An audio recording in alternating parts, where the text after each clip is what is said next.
ఇలాంటి పరిస్థితుల్లో హీరోలకి ప్రొడ్యూసర్లకి కొంచెం బాధ్యత పెరిగింది. అంటే ఈ సినిమా ఇట్లాంటి సంఘటన తర్వాత మీరు ఎలాంటి జాగ్రత్తలు తీసుకుంటున్నారు సార్? ఆ నిమిషాన్ని అక్కడ ఎమోషనల్ ఏదైనా జరిగితే దాన్ని ఎవరు మేము ఆపలేం కాబట్టి దానికి ఆమె కేర్ తీసుకుంటామంటే మ్యాక్సిమం ఇంకా జాగ్రత్తలు తీసుకోవడానికి ట్రై చేస్తాం తప్పితే అక్కడ ఈ ప్రతిదాన్ని ఇంకా మేము దీన్ని ఆపగలుగుతాం, దీన్ని లేకపోతే దీనికి రెస్పాన్సిబిలిటీ తీసుకోగలుగుతాం అంటే ఏ నిమిషాన్ని ఎక్కడ ఏం జరుగుతుంది అనేది ఇన్ని ఇన్ని థియేటర్స్లో 1000 పైన థియేటర్స్లో రిలీజ్ అవుతున్నప్పుడు ఏ థియేటర్లో ఎక్కడ ఏం జరుగుతుంది అనేది నేను నిజంగా మేము ఫాలోఅప్ చేయగలుగుతాం అనేది చెప్పినా కూడా ఆమె ఎవరు నమ్మే విషయం కాదు కదా. సో ఎక్కడైనా ఏదో జరిగితే దాన్ని కేర్ తీసుకోవడం చేయగలుగుతాం తప్పితే ఎంత మ్యాక్సిమం అవాయిడ్ చేయడానికి ట్రై చేయొచ్చు, అవాయిడ్ చేస్తాం. కానీ ఎక్కడన్నా చిన్న అక్కడెక్కడ యాక్సిడెంట్ జరిగితే మన చేతుల్లో ఉండవు కదండి.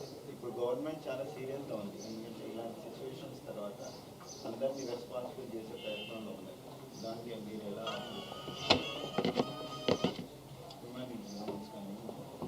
సార్? ఇప్పుడు మొన్న జరిగిన ఒక అన్ఫార్చునేట్ ఇన్సిడెంట్.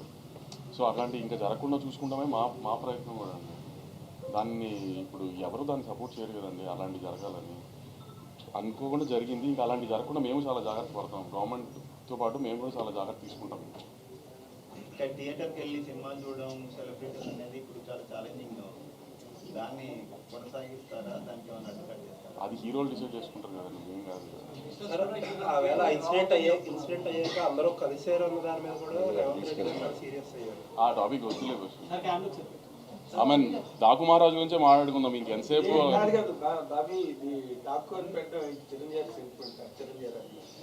మీరు ఇండియా నుంచి మీ పోస్టర్ అయితే చిరంజీవి గారి లాగే ఉంది. మీ ప్రశ్నలు దాని మీదే అడుగుతున్నారు.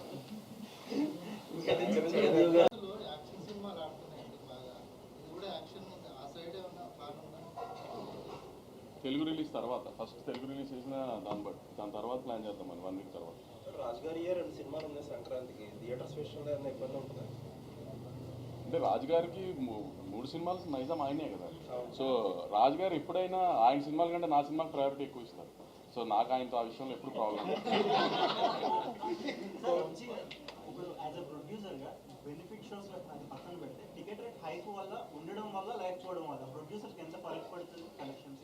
అది ప్రొడ్యూసర్ పాయింట్ ఆఫ్ వ్యూ కాదు సార్. ఇప్పుడు ఎప్పుడైనా టికెట్ హైక్ ఎందుకు అడుగుతామంటే బడ్జెట్ మేము అనుకున్న దానికంటే ఎక్కువ అయ్యి ఈ సినిమాకి ఇంత బడ్జెట్ పెడితేనే ఈ సినిమా విజువల్ అలా వస్తుంది అని అనుకున్నప్పుడు కొంచెం ఎక్కువ ఖర్చు పెట్టినప్పుడు అప్పుడు టికెట్ హైక్ అడుగుతాం. ప్రతి సినిమాకి టికెట్ హైక్ అడగం కదా. సో ఏ సినిమాకి ఆ టికెట్ హైక్ అవసరమో అనుకుంటామో ఆ సినిమాకి డెఫినెట్గా అడుగుతాం.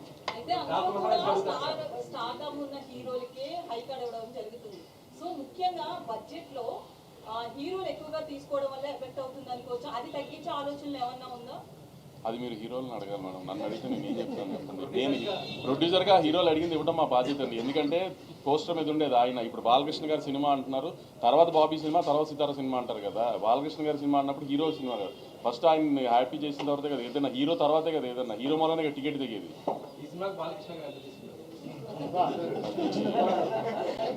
మీరు ఇలాంటి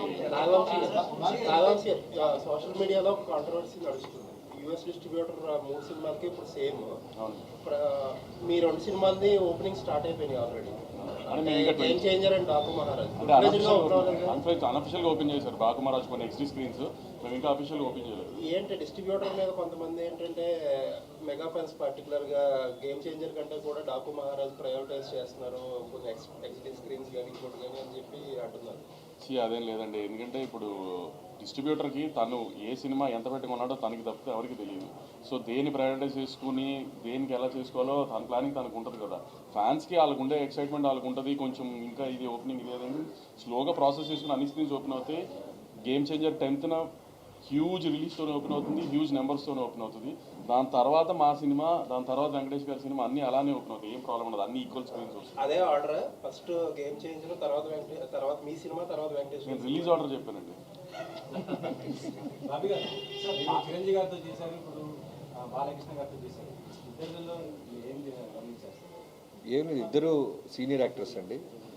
వెల్ డిసిప్లైన్, వాళ్ళ దగ్గర నేర్చుకోవాల్సిన డిసిప్లైన్ ప్లస్ ఫోకస్ చేయటం, చేసే వృత్తి పట్ల 2 ఈక్వల్ కామన్ పాయింట్స్ ఉంటాయి. వింటేజ్ అనే దాన్ని మీరు ఎక్కువగా ప్రయోజనం చేశారు. అప్పుడు అవును, బాలయ్య గారిని వింటేజ్ ఇది మీకు అంటే నేను కానీ వంశీ గారు కానీ చిరంజీవి గారి సినిమాలు, బాలకృష్ణ గారి సినిమాలు చూసి పెరిగాం.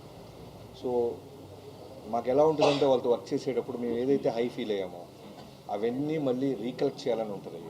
సో ఆ బాలకృష్ణ గారు, ఆ చిరంజీవి గారు మా మైండ్లో ఉంటారు. సో దానికోసం మేము ఏ ఎఫర్ట్ పెట్టినా సరే అవి మిస్ అవ్వం. మీరు మెగాస్టార్ చిరంజీవి గారు అభిమాని అని చెప్పారు. బాలయ్య గారితో సినిమా చేసేటప్పుడు ఇది ఒక ఛాలెంజింగ్ టాస్క్, అంటే అంతకంటే బాగా తీయకపోతే తేడా వస్తాయని చెప్పేసి సో దాన్ని మైండ్లో పెట్టుకోవడం జరిగింది. అంతకంటే బాగా తీశారండి. నేను మీకు చెప్పేస్తున్నా, అంటే చిరంజీవి గారి ఫ్యాన్స్ నన్ను తిట్టుకున్నా అంతకంటే బాగా తీశారు. ఇప్పుడు ఆయన నిజంగా చిరంజీవి గారి ఫ్యాన్ అయినా నేను బాలకృష్ణ గారి ఫ్యాన్ గా నేను చెప్తున్నాను కదా, ఆయన అంతకంటే చాలా బాగా తీశారు. మీరు విజువల్స్ చూస్తే మీకు అర్థమవుతుంది జాయింట్ వాళ్ళు. అక్కడ బందిపోటు దొంగలు, పొలం దేవి లాంటి characters same time Robin Hood తరగా క్యారెక్టర్ కనిపిస్తుంది. ఈ సినిమా కోసం మీరు ఆయన స్టోరీ తీసుకున్నారా లేదంటే పిక్స్ యాడ్ చేశారా? అవి చేసిన రీసెర్చ్ మాకు అదేనండి కంప్లీట్గా.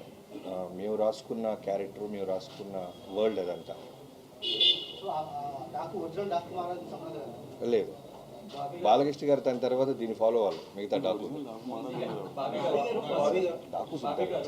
బాబీ గారు శిఖర్ సల్మాన్ అనుకున్నారు కదా, ఆ క్యారెక్టర్ తీసేసి ఆయన ప్లేస్ లో లేడీ క్యారెక్టర్ ఆ కథ వేరండి. యాక్చువల్గా ఇనీషియల్గా చాలా కథలు అనుకుంటాం కదా పూజకు ముందు. సో ఆ కథలో వన్ ఆఫ్ ద కథ అది. పూజ తర్వాత జరిగిన కథ ఇది. అంతే. బాబీ గారు యాక్చువల్గా బాలకృష్ణ గారి సినిమా అంటే బాలకృష్ణ గారి లుక్స్ గురించో, డైలాగ్స్ గురించో, యాక్షన్ ఎపిసోడ్స్ గురించో ఎక్కువ మాట్లాడుకుంటాం మనం. బట్ వంశీ గారు అవన్నీ కాకుండా విజువల్స్ అంటారు ఫస్ట్ దగ్గర నుంచి. ఏంటి ఈ మార్పు కారణం? అంటే అదే మేము స్టార్ట్ చేసే ముందు నేను వంశీ గారు క్లియర్గా చాలా మేము అనుకున్న మోటివేషన్ ఏంటంటే, ఇంటెన్షన్ ఏంటంటే, బాలకృష్ణ గారి సినిమాలు డైలాగ్స్ కోసం వస్తారు, యాక్షన్ ఎపిసోడ్స్, వన్ లైనర్స్ ఉంటాయి. అవి వాటన్నిటితో పాటు మనం ఏదో స్పెషల్గా చేయాలి బాబీ. అంటే విజువల్గా, అంటే ఇప్పుడు మనం ఏదో మలయాళ ఫిల్మ్ చూసినప్పుడు, తమిళ సినిమా చూసినప్పుడు, హాలీవుడ్ ఫిల్మ్ చూసినప్పుడు మనం ఓ 2-3 రోజులు సినిమా ఆఫీస్లో మాట్లాడుకుంటారు డైరెక్టర్లు కానీ రైటర్లు కానీ, ఇలాంటి ఎపిసోడ్ మనం ఎందుకు అచీవ్ చేయలేకపోతున్నాం. సో ముందు దాన్ని కొడదాం, బలంగా కొడదాం. మన విజువల్ గురించి ఇంకో పక్క రాష్ట్రం కూడా మాట్లాడుకోవాలి కదా. తెలుగు సినిమాలు పెరుగుతున్న స్పాన్ మీకు అర్థమవుతుంది, మీ అందరికి తెలిసింది. సో ఎంతసేపటికి డైలాగులు లౌడ్గా కథ చెప్పడం కన్నా ఒక సెటిల్డ్గా బాలకృష్ణ ఓకే ఆయన అడిగాడు కాబట్టి ఆయన చెప్తున్నాడు. సో సరే, సో లౌడ్తో కథ చెప్పడంతో పాటు ఒక అందంగా విజువల్ ఎందుకు చెప్పకూడదు? ఇప్పుడు బాలకృష్ణ గారితో ఎలా ఉంటుందంటే, ఓ డైరెక్టర్ ఏం చెప్పినా దానికి 100కి 100% చేస్తారు ఆయన. సో అలాంటి హీరో దొరికినప్పుడు సెటిల్డ్గా అందంగా ఒక వరల్డ్ క్రియేట్ చేద్దామని ఒక ప్రయత్నం చేసాం, అది అచీవ్ చేసాం. ఇవాళ రోజున మేము ఎంత ధైర్యంగా ఉన్నామంటే, ఒక బ్యూటిఫుల్ కథతో పాటు ఒక ఫ్యాంటాస్టిక్ విజువల్గా పక్క రాష్ట్రం వాడు కూడా ఇన్స్పైర్ అయ్యే విధంగా మేము సినిమా తీసామని మేము బలంగా నమ్ముతున్నాం. మీ అందరికీ అది జాన్ 12న రీచ్ అవుతుంది.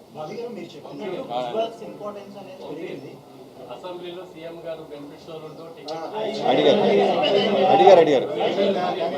మీరు ఫోన్ చూసుకుంటున్నప్పుడు అడిగారు.